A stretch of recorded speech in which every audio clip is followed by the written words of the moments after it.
So that girl I met on eHarmony. Yeah. We're out to dinner last night, and like a klutz, I tipped my drink all over myself. Oh, no. And it's all down my shirt. A horrible stain. So embarrassing. And you'll never guess. What? She smiles, picks up her drink, spills it all over her top. So now we're... No way. Amazing, right? At eHarmony, you'll find someone you can be yourself with. Get who gets you on eHarmony. Sign up for eHarmony today. You're listening to the Health Courage Collective podcast, episode 114, The Nocebo Effect.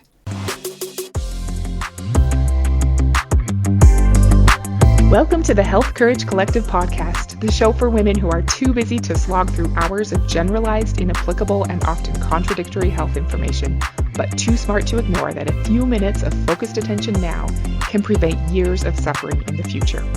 I'm your host, Christina Hackett, a pharmacist who doesn't want you to live on prescriptions, a certified coach specifically trained to maximize your potential, and a compulsive learner obsessed with preventative, cutting-edge, holistic, and integrative medicine. I'm on a mission to increase your physical and mental resilience so you can fearlessly look forward to your next 40-plus limitless years. Your time is now. Let's go. Hello, my friend, and welcome to this week's podcast episode. I hope everything is going great in your world and you feel like you're crushing it and living up to your potential. You are so fantastic.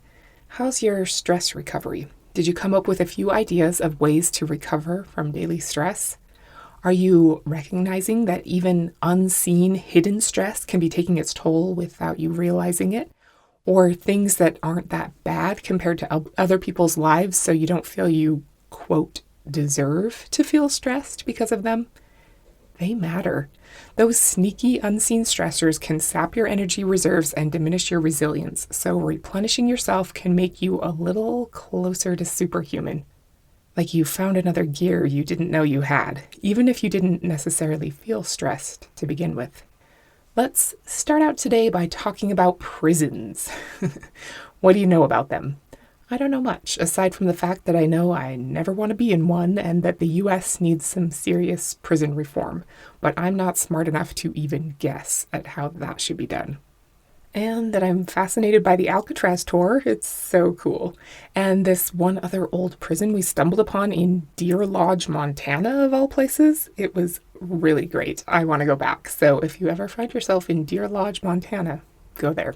Anyway, we seem to believe that people who break the law are inherently bad people deserving of punishment. Their ever-present nefarious intentions need to be physically restrained. The U.S. currently has 1.2 million people in prison. I also read 2.2 million people on another site. I didn't spend a ton of time trying to get super accurate numbers, but the 2.2 million people said it was from 2015, and the 1.2 million was more recent. The United States has 4.2% of the population of the world, but 20% of all the prisoners in the world. The U.S. has 540 of every 100,000 citizens as prison inmates. I also read 800 out of every 100,000, which is a lot more, but that was listed as a 2008 number. Either way, it's a lot. The rest of the world is much, much lower, around 100 per every 100,000 people. Norway's number is 54 people for every 100,000 citizens. That's just 10% or less of ours. Why? I'll put a link in the show notes to a New York Times Magazine article written by Jessica Benko. She does a great job of describing a prison she visited in Norway in 2015. It's pretty long, so dive into that if you're feeling it. Norway banned the death penalty in 1902 and life sentences in 1981. In 1998, the Norwegian Correctional Service changed their focus to rehabilitating prisoners through education, job training, and therapy. In 2007, they started making the main priority of prison time healthy reintegration into society. They helped inmates find housing and work with a steady income before they're even released from prison. The prison buildings themselves are designed to ease psychological pressures and minimize friction. They use nature as therapy. The prison grounds are covered in wild blueberry bushes and birch trees and having rolling hills and other natural elements. Norwegian prisons emphasize the dynamic security philosophy, which is that the interpersonal relationships between the staff and the inmates is the primary factor that maintains safety within the prison. United States prisons use what's called static security, which relies on an environment designed to prevent an inmate from carrying out his bad intentions. Inmates are watched through cameras, contained via remote-controlled doors, encumbered by shackles, and live amidst tamper-proof furniture. Officers are trained to control prisoners with as little interaction as possible. Dynamic security focuses on preventing bad intentions from developing in the first place. Guards spend time in common rooms with the inmates, socialize, and eat with them. The one isolation room with a limb-restraining bed had never even been used at the time Jessica Benko wrote her article about this prison. She described the prison as quiet, peaceful, modern, and cheerful. And I would add, helpful. Inmates are not released without a home to go to, a steady job, and access to a supportive social network and mental and health care waiting for them on the outside. The 2-year recidivism rate is 20% in Norway. It's 68% in the United States. That is crazy. If you were to get released and choose to do something to get thrown back in prison, wouldn't you much rather get sent back to a blueberry forest where you have autonomy over how you spend your time than to a Fox River Penitentiary type prison? That's the prison from Prison Break, one of my all-time favorite TV shows. But you don't want to go there, even if you're a structural engineering genius who tattooed his whole body with the blueprints of the prison. Something unexpected in this article about the Norwegian Department of Corrections that I loved so much was the Norwegian mindset about how their approach to their penal system works. Prison guards love their jobs. A prison guard teacher said, "We like to think that treating inmates nicely, humanely, is good for rehabilitation, and I'm not arguing against it. I'm saying two things. There is weak evidence saying that treating people nicely will keep them from committing new crimes. But then again, my second point would be, if you treat people badly, it's a reflection on yourself." End quote. He explained that at the officer training school, he teaches guards that treating inmates humanely is something they should do not for the inmates, but for themselves. If they're taught to be harsh, domineering, and suspicious, it will ripple outward, affecting their self-image, their families, and even Norway as a whole. I love that idea so much. So, what does this all have to do with the nocebo effect and how it might be influencing you? Do you know what a nocebo is? I'm sure you know what the placebo effect is, that if you are given some kind of intervention and believe it will help you, it will, whether it actually has any physical or chemical effect on you or not. We most often think of placebos as inert tablets with no active ingredient, but a placebo can be any kind of treatment. Placebos don't get a lot of respect. They're like the Rodney Dangerfield of drugs, but they're usually about 30% effective. It depends on what they're being used for, but they can absolutely produce a significant outcome, and not because people are stupid. A large part of whether something happens is the belief that it would happen. Dr. Herbert Benson says, "Many hundreds of scientific studies have shown that an inner conviction, which the medical community has linked to the phenomenon called the placebo effect, can help produce healing for scores of diseases and medical complaints. The placebo effect is a mind-body mechanism that may bring about healing through a person's expectation and belief that a certain treatment will work."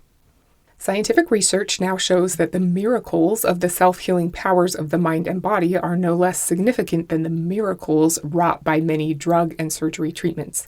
These well-designed scientific studies make it clear that it is as reasonable to believe in the healing power of the mind as it is to believe in the healing power of a given drug or surgical procedure. End quote. I like the way he says that it is at least as reasonable to believe in the healing power of the mind as it is to believe in the healing power of a drug or surgery. You've probably heard of the knee surgery study before. It was reported in the New England Journal of Medicine in 2002. 165 osteoarthritis patients at Baylor College of Medicine had knee incisions made and a probe inserted, but 1/3 of them didn't have anything done to their knee at all. 1/3 of them had the actual arthroscopic debridement, and 1/3 of them had an actual arthroscopic lavage. The results were that at no point did the actual procedure patients have less pain or better physical function than the ones who had the sham surgery. In fact, at some points during follow-up, the sham surgery patients were doing a little bit better. belief by the patient and their care team is a big deal. Hey, I wanted to briefly interrupt to ask if you're curious about female bioidentical hormone replacement therapy, the kind that's usually started around the time of perimenopause. What it is, what it does, how it works, what it's like. If so, you should check out my Udemy course called The Basics of Female Bioidentical Hormone Replacement Therapy. The course goes over the pros and cons of using hormone treatment, which hormones are usually included with BHRT, how they're used, the lab tests that are used, some tips for finding a prescriber in pharmacy to work with, and how to develop a rough estimate of how much BHRT will cost you. If you've been wondering whether bioidentical hormone replacement therapy is right for you, it's time to close that open loop, stop wondering, and move forward with confidence. Enroll in my course today. As a listener of the podcast, you can get a special discount for the very best price. It's a no-brainer. I would just tell you the coupon code, but Udemy makes me change it every month. So check the show notes or go to www.healthcouragecollective.com/Udemy to find the special podcast listener discount code that's only for awesome people like you. Okay, back to the episode. Did you know that the Latin meaning of the word placebo is I shall be pleasing? That's kind of cute, right? So have you heard of nocebo? The Latin meaning of that word is I shall cause harm. Not quite so cute. You can probably guess what the nocebo effect would be, a harmless substance or treatment that causes negative effects or worsening of symptoms because of the patient's negative beliefs. We can understand that if we're given a miracle treatment and told by an entire team of people how wonderful it is, that could help us, even if it turned out to be just saline or something. If I were to give you saline and tell you that I'm really sorry, but I just messed up and actually gave you a dangerous chemotherapy medication that will make you nauseous and dizzy and tired and suppress your immune system, that you could easily start feeling unwell. Nocebo. Are there any things in your life that you think might be having a nocebo effect? I think stress can be one. Yes, it can be harmful sometimes, and we talked about the dangers of unseen stress a couple weeks ago in episode 104 and how to recover from it last week. That's real. Recovery is important, but it's often our belief that stress is some kind of uncontrollable, big, scary monster that's coming after us. You can read The Upside of Stress by Kelly McGonigal for more wisdom about that. You know that I can almost never get through an episode without talking about Harvard researcher Ellen Langer. She just keeps coming up. My husband recently finished building a really cool new entertainment center for the main room of our house, so when I was selecting the few proud, treasured books that I wanted displayed as a statement, I made sure her book, Counterclockwise, was one of them. In that book, she says, when we see mind and body as part of a single entity, the research on placebos takes on new meaning and suggests we can not only control much of our disease experience, but we may also be able to extend our ability to gain, recover, or enhance our health. Placebos often come in the form of a single word that captures a richer mindset. In one study I conducted with my students, we explored the mindset most of us have regarding the excellent vision of Air Force pilots. All participants were given a vision test. One group of participants were then encouraged to role-play Air Force pilots. They dressed the part and in uniform sat in a flight simulator. They were asked to read the letters on the wing of a nearby plane, which was actually part of an eye chart. Those participants who adopted the pilot mindset, primed to have excellent vision, showed improved vision over those who were simply asked to read an eye chart from the same distance. End quote. That's a crazy study. I love how she says that a placebo can be a single word that captures a richer mindset, which means that a nocebo can also be a single word that captures a, narrower mindset? Poorer mindset, I guess, would be the opposite. I don't want a poorer mindset, and I assume you don't either. Just priming ourselves with certain ideas can change our experience and our outcomes. Choosing different words can alter our outcome. Langer also says in her book, with respect to cancer, being in remission means that we are waiting for it to return. If it does return, the recurrence is seen as part of the same cancer. Psychologically, this may lead us to feel defeated. For each new cold we beat, we implicitly think, I've beat this before, so I can beat it again. If the cancer comes back, however, we think, oh no, it's winning. I'm just not as strong as it is. Surely the cancer will in some ways bear a similarity to the last cancer, but in other ways it's just as surely different. Our language leads us to see the similarities in recurring episodes of cancer, while with the common cold, we see the dissimilarities. Of course, the stakes are so much higher with cancer that there is even more reason to consider our language choices." End quote. The language we choose to use matters. It can have a placebo effect or a nocebo effect on us. So much of how we choose to describe things depends on how we hear them described by others, especially experts. We think it's just factual, but it could be a potential nocebo. Are there any words or descriptions that you can think of that have been told to you that are possibly causing you to expect a negative outcome? I hope you've never been told that you have a condition for which there is no cure, but that could possibly be one, or being told that your condition is progressive. Even just being given a diagnosis could potentially be a nocebo. You can do whatever serves you best, but I think being conditioned to think of yourself as battling a disease can be a nocebo. Believing you have to go into combat against a powerful opponent conditions you to expect pain, turmoil, and devastation. Having to defeat a disorder or condition causes a mindset and set of expectations that will influence how you show up. You can choose that if it helps you feel calm and powerful. Maybe it does. But I think if you can see your symptoms and experiences as information and stop trying to shoot the messenger and instead attempt to listen to what the message is trying to tell you, you'll be better able to make wise choices. I think viewing a medical condition from its specialty standpoint can also be a bit of a nocebo. Seeing a gastroenterologist for your irritable bowel, and an internist for your high blood pressure, and an endocrinologist for your diabetes, and an ophthalmologist for your increased eye pressure, and a psychologist for your depression is totally normal. It's what we're instructed to do. It's how the medical system is set up.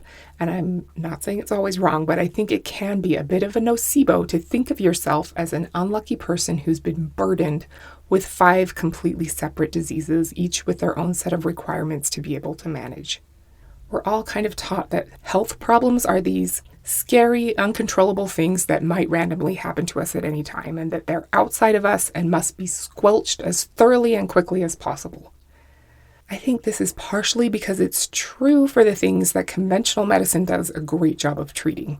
My husband was once, out of the blue, seriously ill in the hospital for something called a pleural empyema, and we asked the specialist what could have caused this, and he said with complete certainty, bad luck. If you get bacterial conjunctivitis, you want to kill the causative bacteria as soon as possible and get on with your life. If you rupture your Achilles, you need to follow the treatment plan to be able to recuperate. For acute problems that suddenly pop up and disrupt the status quo, having an exact diagnosis and possibly a specialist in that condition who can get you on a standard treatment protocol are important and extremely helpful. But what about for things that are the status quo? Does being given a diagnosis of plantar fasciitis or hyperlipidemia or generalized anxiety disorder or PCOS make you feel empowered? If it does, then that's great. Use that to your advantage and take control of your experience. Keep it, work with it. That's awesome. But if you're ever given a label in the form of a diagnosis that makes you feel powerless or like a helpless victim of something, consider whether it might be acting as a nocebo in your life. Does it encourage you to expect bad things? I think that there could be times when receiving a diagnosis and seeing that as an evil outside force that is the sole cause of all your problems in your life can be unnecessarily limiting and self-reinforcing.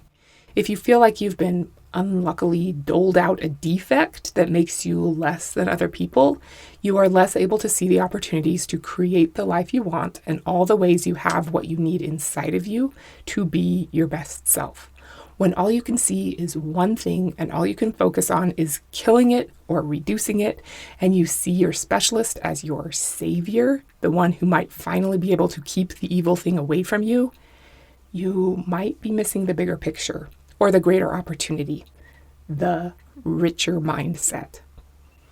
It might not be for everyone, but I think there's potential power in ignoring the diagnosis label you're given and attempting to see what you're experiencing as a manifestation of an imbalance within a system, and trying to support the optimal function of the entire system. Like, some people might be suffering and given the label of plantar fasciitis as a result of their hip and knee and ankle and foot not moving in the way that they were designed to move, and optimizing the entire movement pattern system could correct the foot pain while improving the entire body's ability to thrive. And other people might have the exact same imbalance within their movement system and have the symptoms of and be given the diagnosis of chronic low back pain or knee osteoarthritis. You might and probably would need to rely on the diagnosis-specific interventions for those conditions in the short term, and if they help you, you absolutely should. But if you only ever focus on the sole of your foot and shoes and insoles and foot rollers, you might miss the opportunity to work with the system as a whole. You'll feel unlucky and victimized and helpless and be much more likely to then become victimized in the future by hip pain or back pain or some other manifestation of a misalignment in that same system. It'll feel frustrating and unfair. But if instead you're able to step back from your specific diagnosis and try to receive the message that the larger system is trying to send you, your painful symptoms can be the gift that makes you stronger and more resilient. Easy for me to say when I'm not the one in pain, right? You are totally right about that. But I believe that this can be the case with all kinds of diagnoses: fatigue, fat gain, food cravings, atrial fibrillation, social anxiety, headaches. I'm not saying any of these are easy or desirable, but if you can see beyond just the singular diagnosis criteria, you can see the problem as a way to expand your possibilities and become stronger and more prepared to age powerfully. It won't be easy, but I do think it's possible. Many diagnosis labels we're given have negative connotations. Maybe all of them. I can't think of a positive diagnosis off the top. Oh, pregnancy, maybe. Or menopause. That's a normal and expected thing, but often not viewed with the same enthusiasm. Anyway, seeing a condition or disease as a singular and separate negative circumstance can limit your ability to improve. Even worse, negative expectations tend to lead to negative results. If we believe that our symptoms or qualifying for a certain diagnosis label are bad and will lead to worsening symptoms and a worse experience of life, then they probably will. A lot of what we're told to expect by the experts in our particular diagnosis can become self-fulfilling prophecies. Not that they're not well-meaning or backed up by data, because they are. Those people know what they're talking about and they're trying to help you. But could it be possible in some cases that the high incidence of certain outcomes could be because the patient was told that that was going to be their outcome? William James said, "The greatest discovery of my generation is that human beings, by changing their inner attitudes of their minds, can change the outer aspects of their lives. Years of experience have taught me that cancer, and indeed nearly all diseases, are psychosomatic. This may sound strange to people accustomed to thinking that psychosomatic ailments are not truly real, but believe me, they are. This new concept is not a cop-out, but rather a source of tremendous hope." David Bohm, the physicist, suggests the word soma significance as a better way of thinking of the relationship. The body knows only what the mind tells it. To accept some of the responsibility for disease, to realize that one has participated, is actually a very positive step. If one has taken part in getting sick, one can also take part in getting well. End quote. Okay, what do you think? I don't think it's cut and dry either way, but I do think that being labeled with a diagnosis can potentially be a nocebo. Certainly not in all cases, but if you've been told something that makes you feel victimized, or like the only option is to passively wait for someone or something to save you, like a drug or a device or a surgery, how might you start to see the situation as a gift, as a chance to listen to the message that it's bringing to you? Is there anything in your life that might be acting as a nocebo, something you've been preconditioned to believe will harm you or be very unpleasant? The way we're conditioned to view aging is a pretty huge nocebo. I know I don't have to tell you all the things people dread. Is that helpful or necessary? Does it capture a richer mindset? If not, the next time someone serves you one of those thoughts, maybe you can just pass, like, at a big family dinner when someone passes you the peas. Blech, no thank you. You don't have to make a big deal out of it, just choose to pass. No peas or no nocebos for me, thank you. Do you see any parallels with disempowering health and aging mindsets and the story about the prison system? You can probably come up with better and more creative ideas than I can. I wish you were here and you could tell them to all of us. I think the mindset of prisoners as bad people with bad intentions can be a nocebo. It's tricky because we need to keep ourselves safe from both prisoners and negative consequences of health conditions. Vigilance is needed in both cases, and potential threats should never be ignored. But are we possibly doing ourselves a disservice by clinging to the static security approach to our health and health problems? Assuming universal malicious intent and dealing with these dangers with as much brutality and as little personal interaction as possible? How might we adopt a more dynamic security approach to our health challenges? How can we get to know them better? How can we find out where they're coming from and treat them with respect? Can we back off on the detached harshness and start to listen to what they're trying to tell us? Give them a quiet, peaceful, and cheerful environment in which to be rehabilitated? An inner blueberry forest, if you will. Is it possible? If it is, would your positive expectations and open, interested approach cause you to love your job and more effectively contribute to the world around you? Next week, we're going to talk about your most unloved organ. Until then, pass on the peas and the nocebos, and don't be normal. Thank you so much for tuning into the Health Courage Collective podcast. I am truly honored that you have paid me the enormous compliment of your time and attention. I would be so grateful if you would share this podcast with someone you know and subscribe so you never miss an episode. This podcast is for entertainment and information purposes only. Statements and views on this podcast are not medical advice. This podcast, including Christina Hackett and producers, disclaim responsibility for any possible adverse events by use of information contained herein. If you think you have a medical problem, consult a licensed physician.